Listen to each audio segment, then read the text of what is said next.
My granddad Detyens, that was my mom's dad, grew up here in Charleston, and he started sailing out in the merchant marine as a wiper at age 14.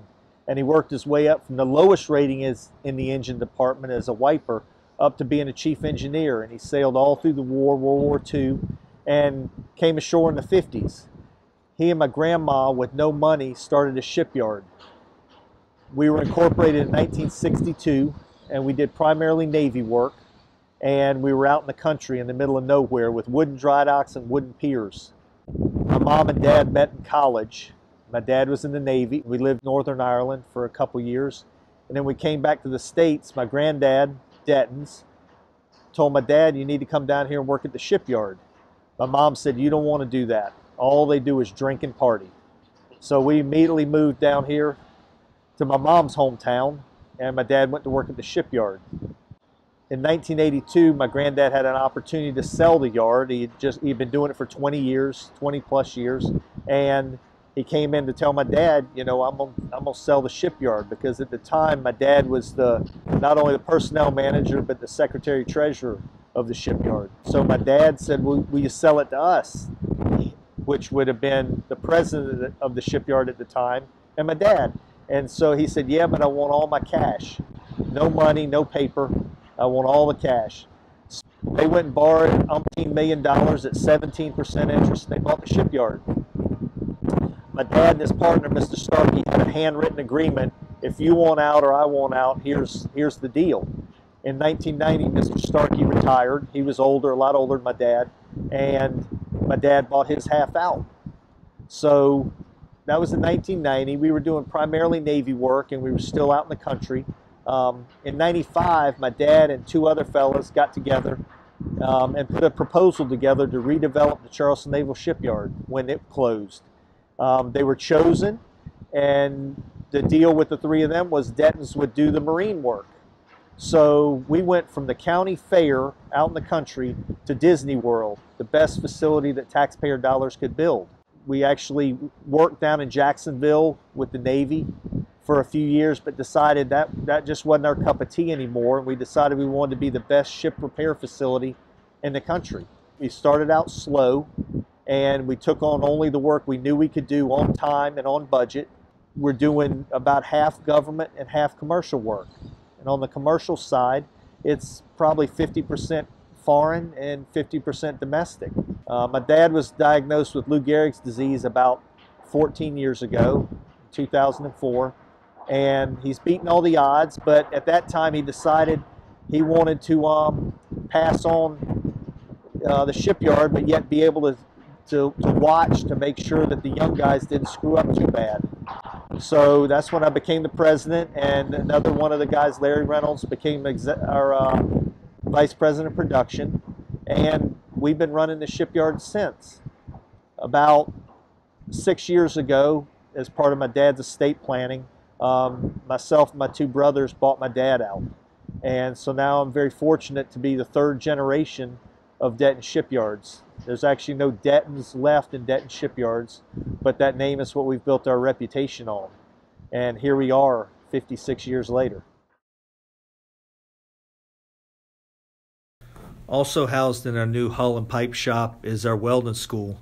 So all of our new hires, employees, students that want to come in and learn, we have a welding school to teach them how to weld and to get them certified to our procedures.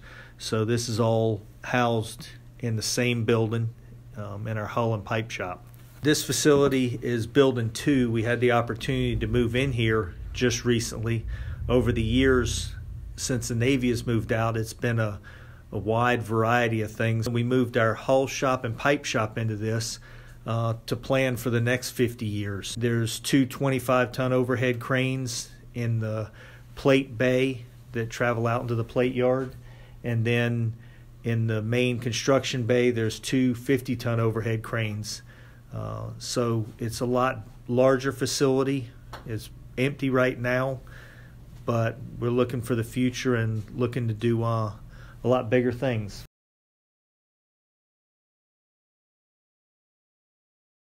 We have an incredible health care plan for our employees, And we found out years ago, because we were self-insured, that our employees are very hard-headed and don't go to the doctor. They go to the emergency room and put a patch on whatever problem they might have. So through a turn of events, my dad met up with Dr. Freeman, who ran a free clinic, or does run a free clinic here in town. And my dad woke up one day and said, why can't we have a healthcare facility, a primary care facility for our employees, because we know they don't go to a doctor. So Dr. Freeman helped put this facility together for us. It's been open over 12 years now, and it's for our employees and their families. We have primary care doctors, nurse practitioner, a chiropractor, we have a pharmacy, and we have the ladies that everything from phlebotomy to taking blood on Wednesdays, to the ladies that really make everything happen. And it's all free. There's no money in this building. You can come as many times as you want, and every appointment's a half hour. There's no double booking. The doctor is here for you. He's a Detyens Shipyard employee, just like the patients are, or their families. So we did this because we want to get employees healthy. The Navy's not around this area anymore. They're not making shipyard workers. So we're trying to attract and retain the employees, and the healthcare is a big part of it. So with opening this, we found guys that had diabetes, high blood pressure, hypertension. They didn't know it, and now we're treating it to keep them more healthy. And once an employee or their family comes here, the spouse is not going to let the husband quit or go to another job, because they have the best of the best here. Prior to 20 years ago, we did 90% Navy work. That's all we knew. And then when the Navy moved out of town, everybody in town, including us, said this is terrible. What's going to happen to our business, as well as the Charleston in general, with the Charleston Naval Shipyard closing. And so we opened a yard in Jacksonville to try to chase the Navy, because a lot of the ships we've been working on went to Jacksonville. And when we had the opportunity to redevelop the Charleston Naval Shipyard, we started out angling towards Navy work. But it was really quick. Within the first 2 or 3 years, we decided that Navy work is not all that fun. The general mode is to fight the whole time, and that time and money is not important, and really it's not all about money. So we decided to be the best commercial ship repair yard that we could. Right now we do about 50% government, and that's everybody but the Navy, and 50% commercial. Half of our commercial work is foreign. The perception overseas is that every shipyard is full of attorneys. And the minute this ship gets in there, the attorneys start pounding on you. Well, that's not how we operate. Our clientele, they want to come here. Being in a shipyard is never good, because you're spending money, not making money. But when they do come here, they know they're going to get a good job at a fair price, and they're going to get out on time. You got to be in. If you're going to be in for as short a time as possible, and get out at a fair price. For the shipyard to continue being a shipyard, obviously we have to make money, but we don't want all your money, and we want you to feel comfortable being here in the yard. This is your yard. We're here, we're working, we're here to do whatever you want. And so that's how we've created these customers and friends over the last 10, 12, 15 years. We really have 3 things in the shipyard. We have customers, we have employees, and we have a facility. If we don't take care of all 3 of those, and we lose one of them, we don't need the other 2.